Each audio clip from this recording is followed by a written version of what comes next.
신약성경 103페이지 누가복음 8장 11절입니다. 이 비유는 이러하니라. 씨는 하나님의 말씀이요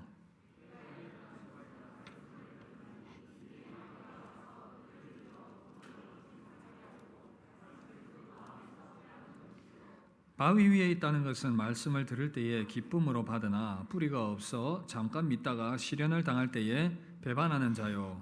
가시떨기에 떨어졌다는 것은 말씀을 들은 자이나 지내는 중 이생의 염려와 재물과 향락의 기운이 막혀 온전히 결실하지 못하는 자요. 함께 봅니다. 좋은 땅에 있다는 것은 착하고 좋은 마음으로 말씀을 듣고 지키어 인내로 결실하는 자니라. 아멘. 할렐루야.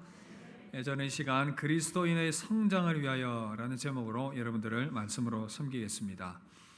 아기가 태어나면 성장의 과정을 거쳐서 어른이 됩니다. 그가 태어나서 엄마의 젖을 먹고 자라게 되면 또 유년기를 보내게 되고 또 청소년기를 보내게 됩니다.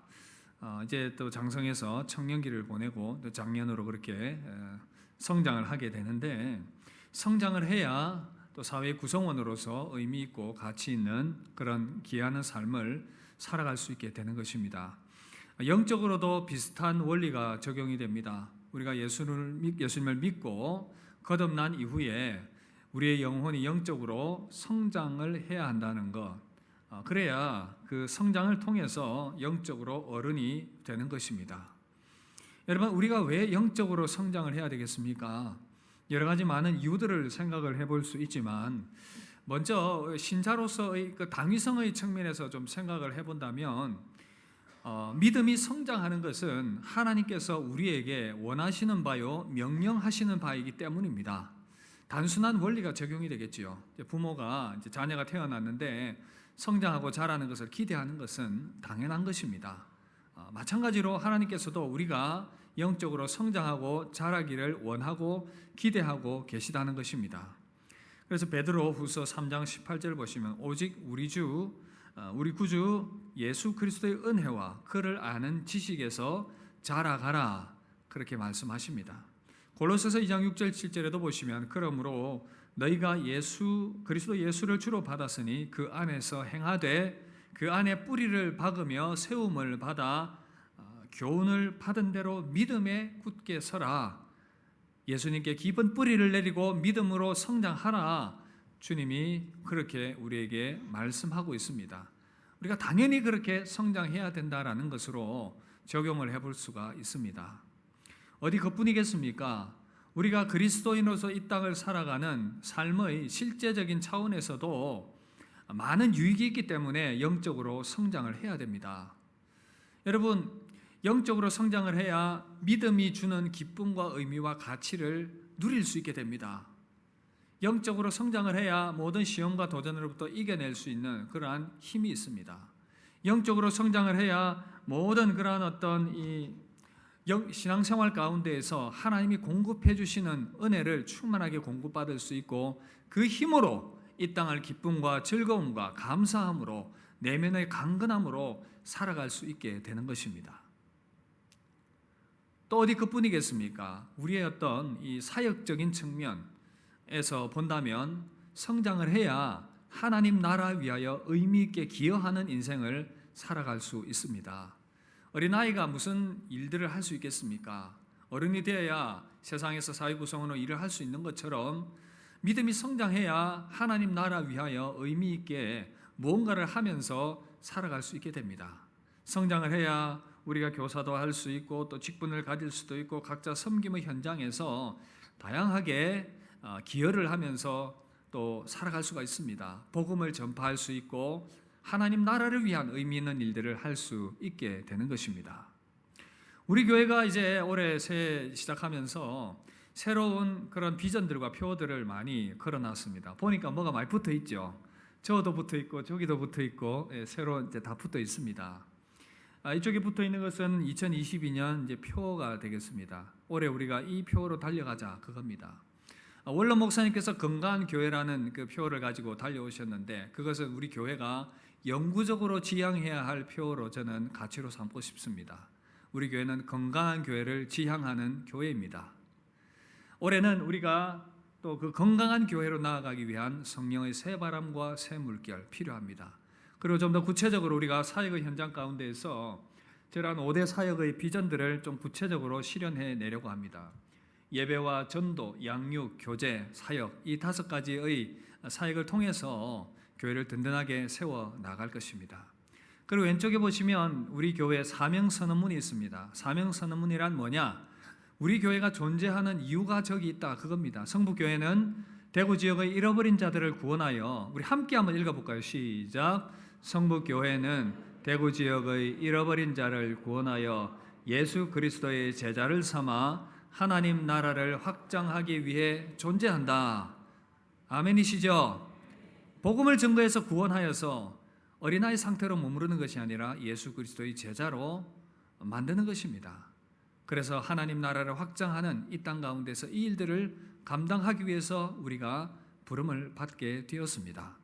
이 부분들을 조금 더 구체적으로 제가 설명하기 위해서 집을 한 채 보여드리도록 하겠습니다. 홈페이지 보시면 화면 한번 띄워주십시오. 홈페이지 보시면 이 사역의 미니스트리 하우스 집이 나오는데요. 자세히 보시면 뭐 어렵지 않습니다. 설명을 해드리면 제일 밑에가 바닥이 기초가 사역의 기초입니다. 우리 교회의 사역의 기초는 뭐냐? 말씀과 기도입니다. 말씀과 기도 없이는 아무런 사역도 세워질 수 없습니다. 그래서 가장 기초의 바닥은 뭐냐? 바로 말씀과 기도, 여기에 단단히 다져져야 되는 것입니다. 그 다음에 5개의 기둥은 뭐냐 하면 바로 우리 교회가 해나갈 사역의 방법들입니다. 그것이 옆에 우리 사역 비전에 동일하게 연결이 된다고 보시면 됩니다. 5가지 기둥을 하나씩 보시면 먼저 첫 번째는 예배지요. 하나님께 우리는 예배로 부름을 받았습니다. 그 예배를 하나님 앞에 온전히 드리는 공동체로 나아갈 것입니다. 이 예배는 열정적으로 하나님 앞에 드리는 것으로, 가로 안에 있는 것은 우리가 그 사역을 참여함에 있어서의 마음의 자세를 얘기를 하는 것입니다. 열정적으로 하나님 앞에 예배합시다. 그다음에 전도와 선교는 관심으로 우리가 했으면 좋겠습니다. 전도와 선교를 통해서 복음을 증거하는 일들, 그 다음에 양육을 통해서 그리스도의 제자로 성장하는 것, 말씀을 통해서 교육을 통해서 충분히 우리가 성장받아야 됩니다. 우리가 곧 이제 이러한 부분들에서도 교회가 좀 체계적인 양육 프로그램을 또 제공을 하려고 준비를 하고 있습니다. 그 다음에 이제 교제입니다. 교제, 사랑의 교제들, 구역 안에서, 전도회 안에서, 또 각각 모임들 안에서, 부서 안에서, 믿음 안에서 아름다운 사랑의 교제를 나누는 것, 그것을 우리는 열심히 지향을 해 나갈 것입니다. 그 다음에 이제 마지막 5번째 기둥이 사역과 봉사입니다. 우리가 받은 바 은사, 하나님께서 우리 가운데 주신 은사들의 이유가, 은사를 주신 이유와 목적이 뭐냐? 바로 교회를 섬기고 세상을 섬기기 위함인 것입니다. 이렇게 적극적으로 사역을 참여하게 될 것입니다. 그래서 이 5가지 사역의 방법을 통해서 궁극적으로 지향하는 우리 사역의 목표가 뭐냐? 바로 그리스도의 제자가 되는 것입니다. 예수 그리스도의 온전한 제자가 되도록 우리가 성장함으로 나아가야 되겠습니다. 그리고 또한 이런 모든 사역을 통해서 하나님의 나라, 하나님의 통치가 확장되는 이 목표를 가지고 우리 성북교회는 달려가게 될 것입니다. 집 한 채 딱 보니까 좀 이해가 되시죠? 우리는 이러한 방향과 목표를 가지고 열심히 주님 우리에게 맡겨주신 사명을 가지고 달려가게 될 것입니다. 우리 함께 열심히 달려서 하나님 나라를 확장하고 그리스도의 제자로 세움받는 놀라운 은혜가 있기를 바랍니다. 그런 은혜가 있기를 주의 이름으로 축복합니다. 여러분, 그래서 우리가 성장해야 하는데 그리스도인들이 성장하지 못하게 만드는 그런 많은 것들이 있습니다. 예수님께서 어느 날 사람들이 많이 모여있는 그 현장 가운데에서 이 비유의 말씀을 하셨어요. 직접 예수님이 하신 말씀입니다. 그 당시 농경사회였기 때문에 씨를 뿌리는 자의 비유를 통해서 말씀이 뿌려지게 될 때 어떤 현상들이 일어나게 되는지를 말씀을 하신 것이었습니다.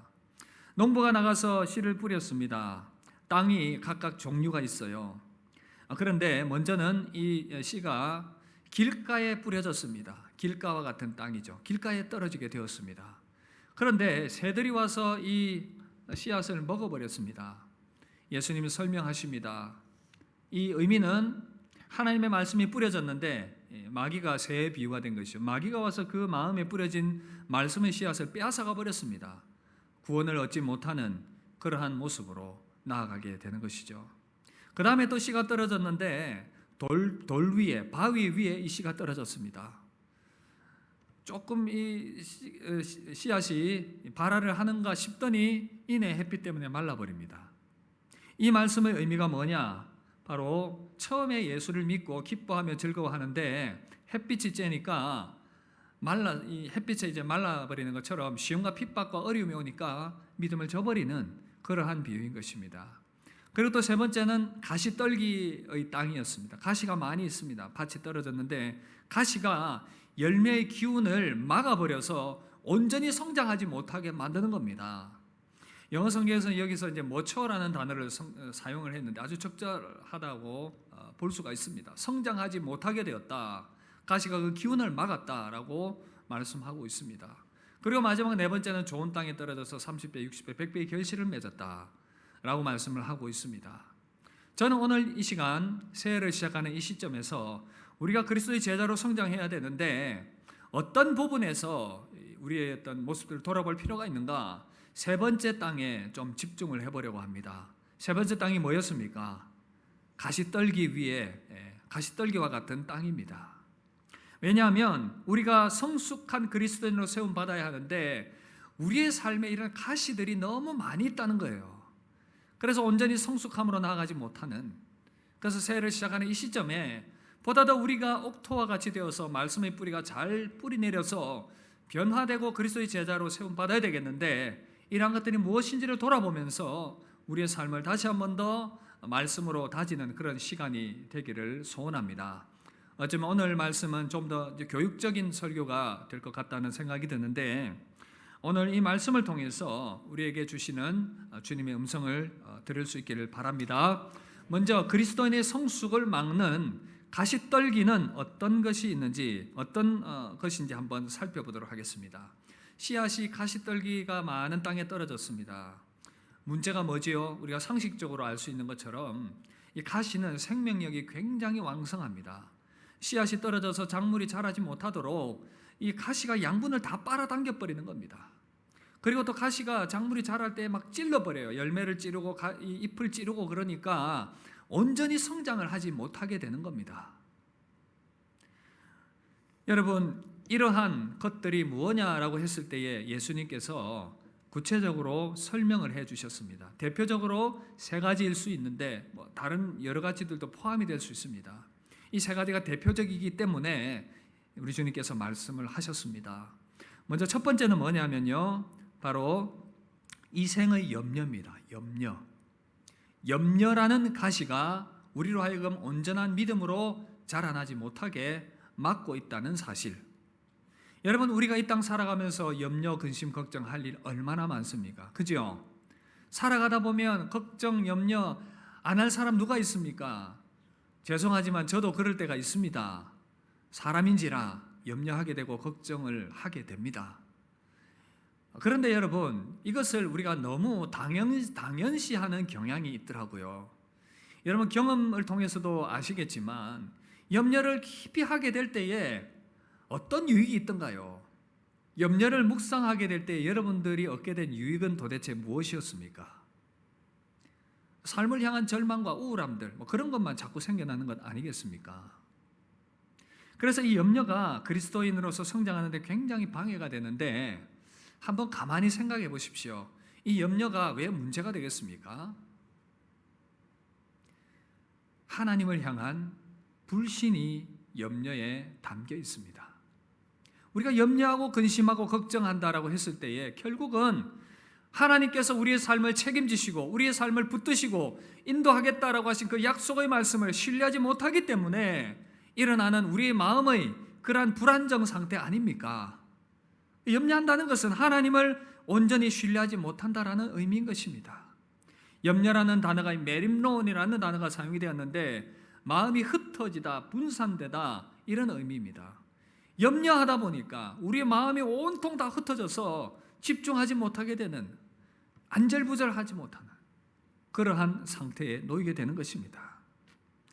그리고 여러분 또 가만히 생각해 보면요, 이 염려는 이 세상에만 집중된 그러한 삶의 하나의 방식이요 모습인 것입니다. 이 땅에서 내가 무엇을 먹고 무엇을 마시고 무엇을 입을까, 그 걱정 아닙니까? 이 땅에서의 삶에 온통 매몰되어 있기 때문에 영적인 것을 생각할 여유가 없습니다. 하나님에 대해서 깊이 생각할 이유도 없고 영적인 것에 대한 의미들, 가치들 생각할 겨를이 없습니다. 그러니 이렇게 염려에 깊이 쌓여 있으면 교회를 섬긴다든지 봉사를 한다든지 꿈에도 꿀 수 없는 그러한 상황인 것이죠. 여러분, 이렇게 염려는 우리 신앙생활을 좀먹고 영적 성장을 방해하는 것인데, 성경은 우리에게 뭐라고 말씀하고 있습니까? 우리가 지속적으로 영적인 훈련을 통해서 염려를 내버리고 하나님을 의지하는 훈련을 계속해야 되는 것입니다. 베드로전서 5장 7절 뭐라고 말씀하고 있습니까? 우리 함께 한번 읽어볼까요? 시작. 내 염려를 다 주께 맡겨버리라. 이는 저가 너희를 권고하심이니라. 아멘이신가요? 하나님께서, 우리 주님께서 우리의 염려를 아시고 권고한다라는 말은 뭐냐면 이해하고 돌보고 있다, 살피고 있다, 그 말입니다. 여러분들이 염려하고 근심하는 것 이상으로 하나님께서 알고 계시고 생각하고 있다, 그 얘기입니다. 이것을 깊이 확신할 수 있어야 됩니다. 마태복음 6장 31절 32절 보시면, 그러므로 염려하여 이르기를 무엇을 먹을까, 무엇을 입을까, 무엇을 마실까 하지 말라. 너희 하늘 아버지께서 이 모든 것들이 너희에게 있어야 할 줄을 아시느니라. 한편으로는 염려하는 것이 이해되지만 한편으로는 믿음의 관점에서 본다면 이것은 하나님을 온전히 신뢰하지 못하는 모습이기 때문에 영적인 성장에 굉장한 방해가 된다는 사실입니다. 2022년 시작하면서 많은 염려로 시작하셨습니까? 내려놓는 은혜가 있기를 주의 이름으로 축복합니다. 맡기는 은혜가 있기를 주의 이름으로 축복합니다. 그래야 우리가 좀 더 믿음 안에서 성장하고 앞으로 나아갈 수 있는 그러한 기회를 얻게 되는 것입니다. 우리가 한 번으로 될 수 없지만, 그러나 염려로부터 자유하는 이 훈련을 통해서 염려를 떨쳐버리게 되는 은혜가 있기를 주의 이름으로 축복합니다. 여러분, 두 번째입니다. 영적 성장을 가로막는 것이 무엇이겠습니까? 바로 부요함입니다. 돈입니다. 원어로 플루투라는 단어가 사용이 되었는데요, 이 풍요롭다, 이런 의미입니다. 여러분, 돈과 풍요로움, 여러분 이 자체가 문제가 있는 것은 아니지만 여기에 대해서 지나치게 집착하게 되면 영적 성장에 굉장한 방해를 받게 됩니다. 여러분, 돈에 대해서 지나치게 집착하게 될 때에 온통 거기에 관심이 쏠려 있지 않습니까? 내가 투자한 주식값이 지금 얼마나 올라가 있을까? 땅값이 얼마나 올라가 있을까? 주식값이 얼마나 성장했을까? 영혼의 성장에는 관심이 없고 주식 성장에 굉장한 관심이 있습니다. 그죠? 여러분, 그러니 믿음이 성장할 여유가 없습니다. 여러분, 그런데 돈 자체가, 부유함 자체가 죄는 아니라는 거 다시 한 번 더 반복적으로 말씀드립니다. 가치 중립적인 것입니다. 그러나 거기에 대해서 집착하게 될 때에 그것은 바로 죄로 또는 우리 믿음의 성장의 방해의 장애물로, 그러한 어떤 장애물로 작용을 하게 됩니다. 디모데전서 6장 10절 보시면 돈을 사랑함이 일만 악의 뿌리가 된다. 이것을 탐내는 자들은 미혹을 받아 믿음에서 떠나 많은 근심으로서 자기를 찔렀도다. 돈을 사랑하고 거기에 탐심을 지나치게 가지다 보니까 어떻게 됩니까? 미혹을 받게 되고 믿음의 자리에서 떠나게 되는 그러한 상태에 이르게 되더라라는 것입니다. 돈이 하나님의 자리를 대신할 수 있는 우상이기 때문에 그럴 수 있다는 위험의 경고를 우리에게 말씀해주고 있습니다. 마태복음 6장 24절에 보시면 너희가 하나님과 재물을 겸하여 섬길 수 없느니라.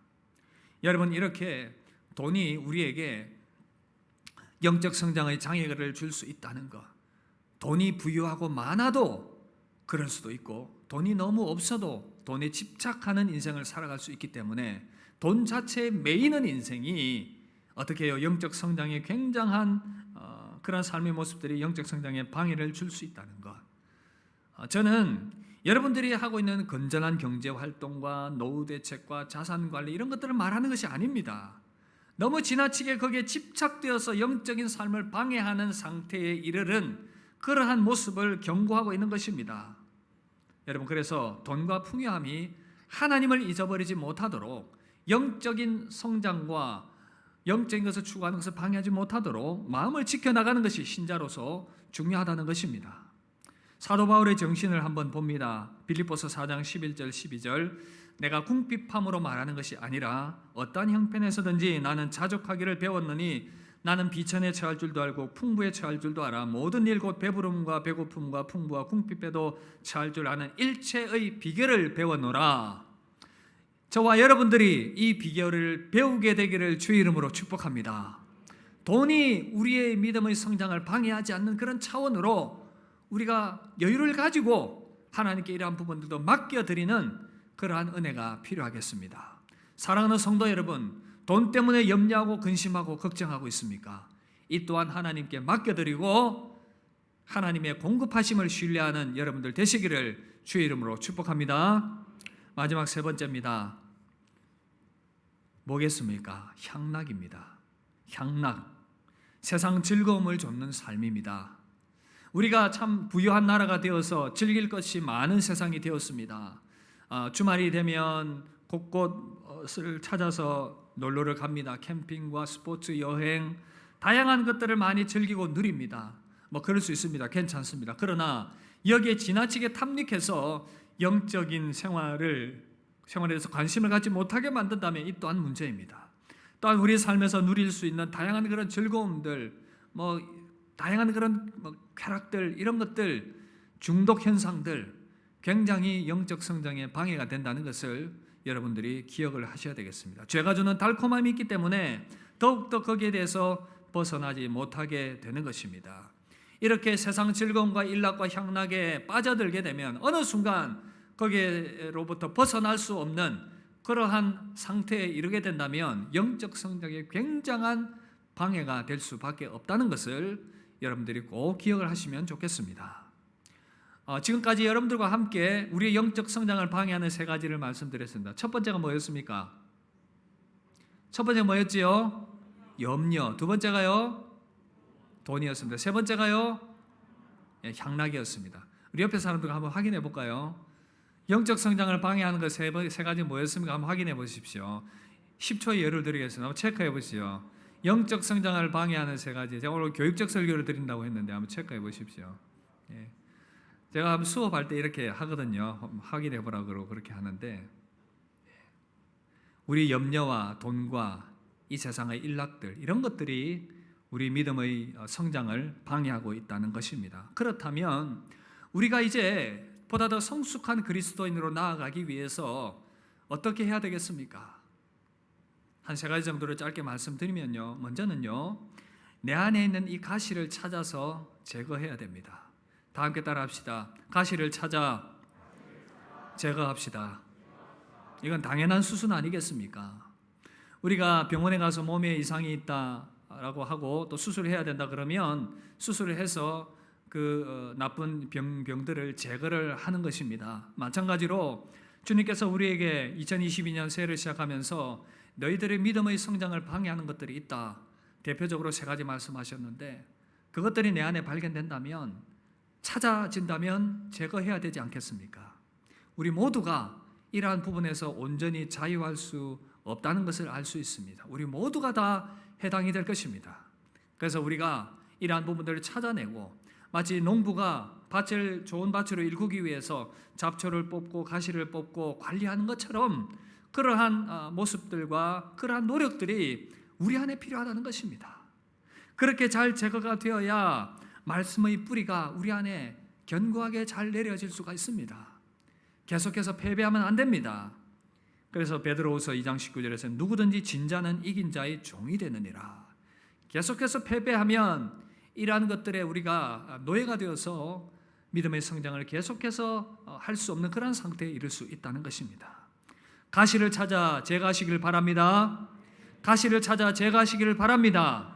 그래야 해서 믿음 안에서 성장하게 되는 여러분들 되시기를 주의 이름으로 축복합니다.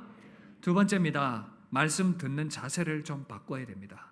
함께 따라합시다. 말씀 듣는 자세를 바꾸자.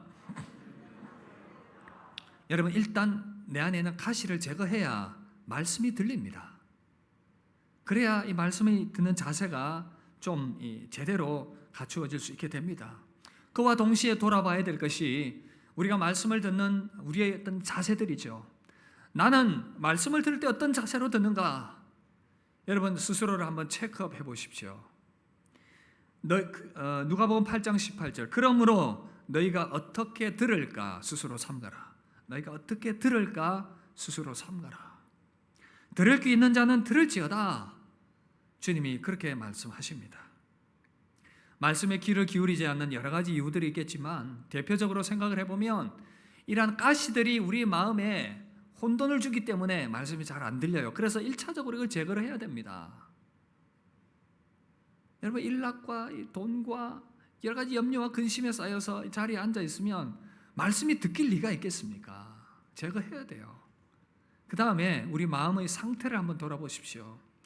나는 내 안에 가지고 있는 그런 깨어지지 않은 그런 어떤 이 나의 고집과 가치관, 이건 절대 내려놓을 수 없어. 이런 완고함이 있다면 말씀이 전혀 들리지 않습니다. 내 생각과 내 판단에 맞지 않다 싶으면 다 걸러버립니다. 그리고 또 비슷하게 교만이 있겠지요. 마음에 교만함들이 있으면 절대 말씀을 들으려 하지 않습니다. 누가 나를 가르칠 것인가? 아무도 가르칠 수 없습니다. 오직 주님만이 가르칠 수밖에 없겠지요. 그래서 이러한 이 완고함들, 교만들 이런 것들이 깨어지지 않으면 말씀이 들리지 않습니다. 그러나 여러분 성경에 보면 데살로니가 교회 참 바울이 많이 칭찬을 했는데요. 이들이 마음밭이 참 좋았습니다. 이렇게 말씀을 들었습니다.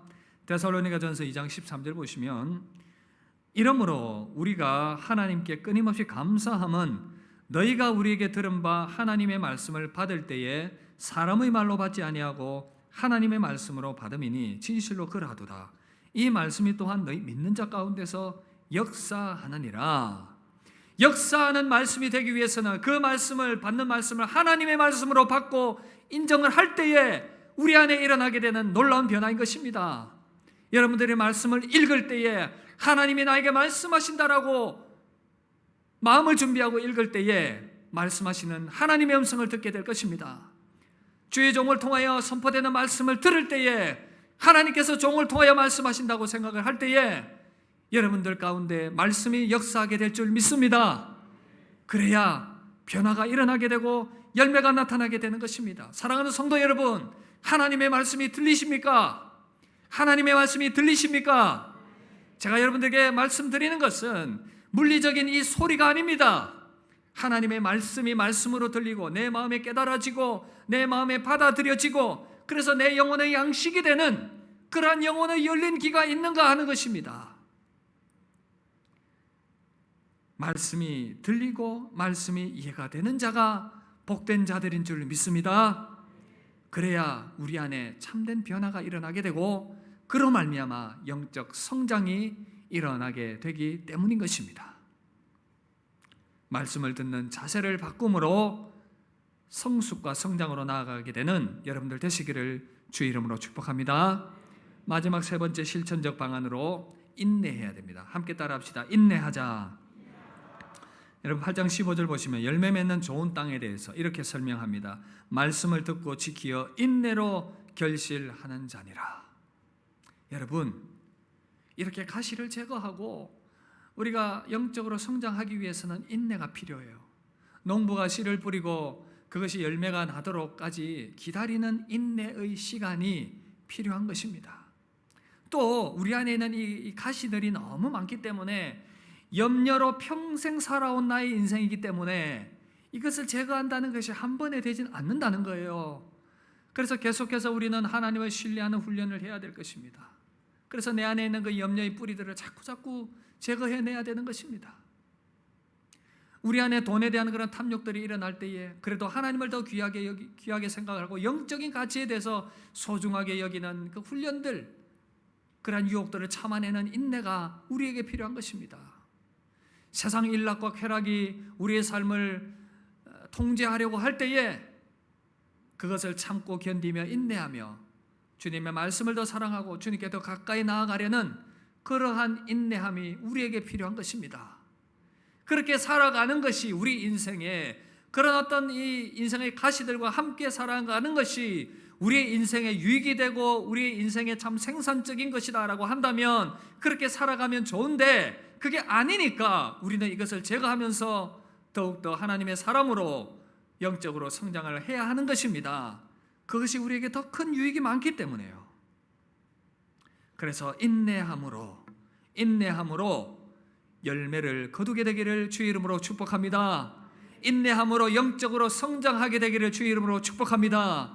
오늘 2022년 새해 1월 달에 이런 말씀을 들었다고 해서 한 번에 될 것은 아니지만 여러분들의 결단이 중요해요.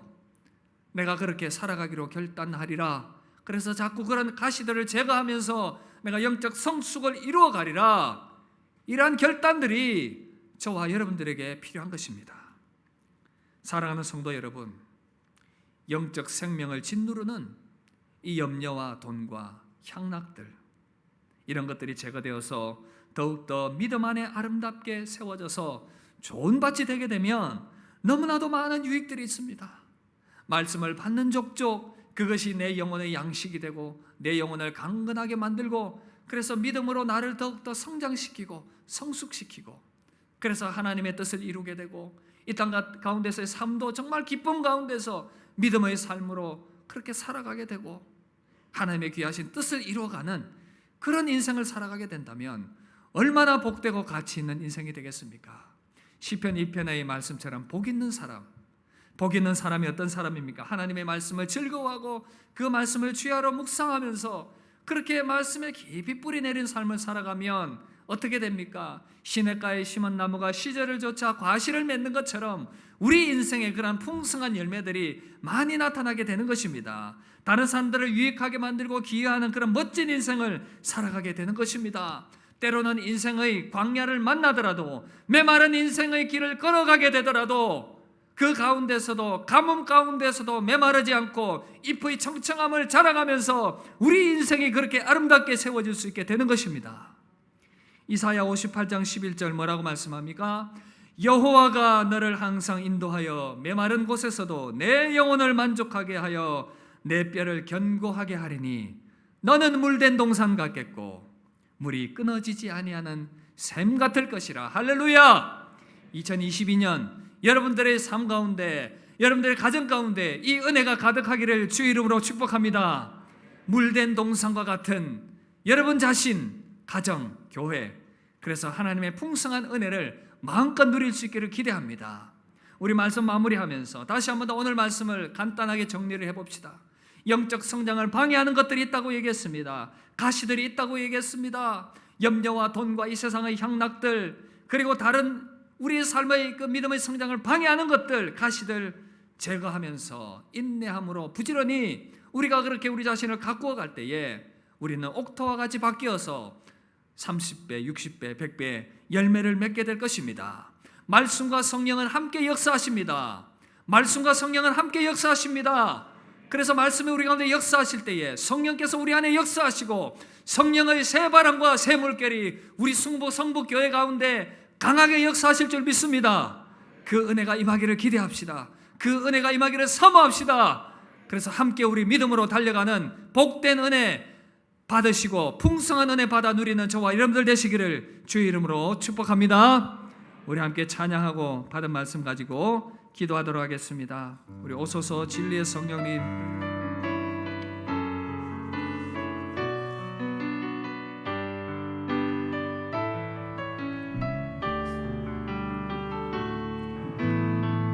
오소서 진리의 성령님, 이 땅 흔들며 이 땅 흔들며 임하소서. 거짓과 탐욕 죄악의 우리의 가슴, 가시로 무너진 우리의 가슴을 정케하여 주시옵소서. 오소서 은혜의 성령님, 오소서 은혜의 성령님, 하늘 가르고 임하소서. 하소서. 거룩한 불꽃 하늘로서 타오르게 하소서.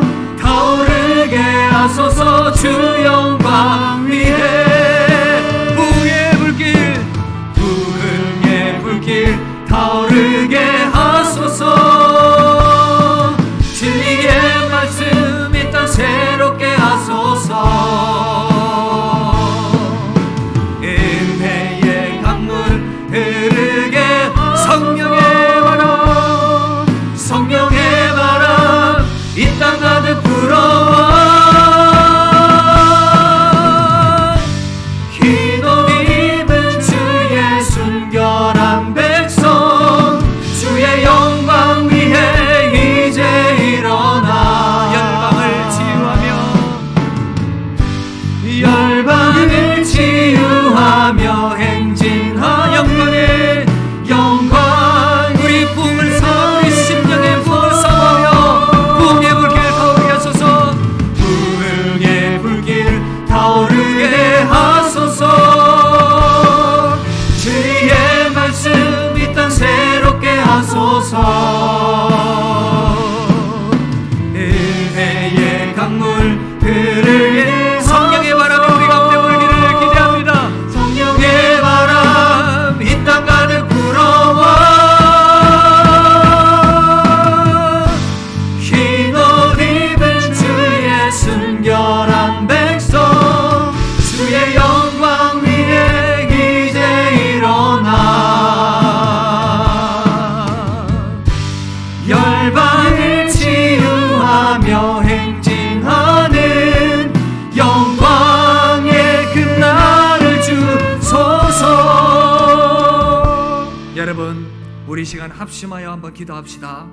2022년 1월을 시작하는 이 시점에 하나님께서 저와 여러분들에게 주시는 음성은 분명합니다. 말씀을 열매 맺기 위하여 너의 마음의 밭을 가꾸라고, 우리 안에 있는 모든 가시들을 다 제거하라고. 한 번에 되지 않겠지만 우리 결단이 필요합니다.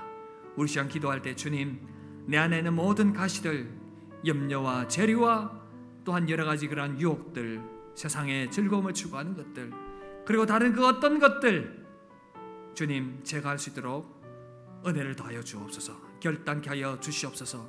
그리고 나의 마음밭을 하나님 갈아엎어 주셔서 옥토와 같이 바꾸어 주시옵소서. 결단하며 기도합시다.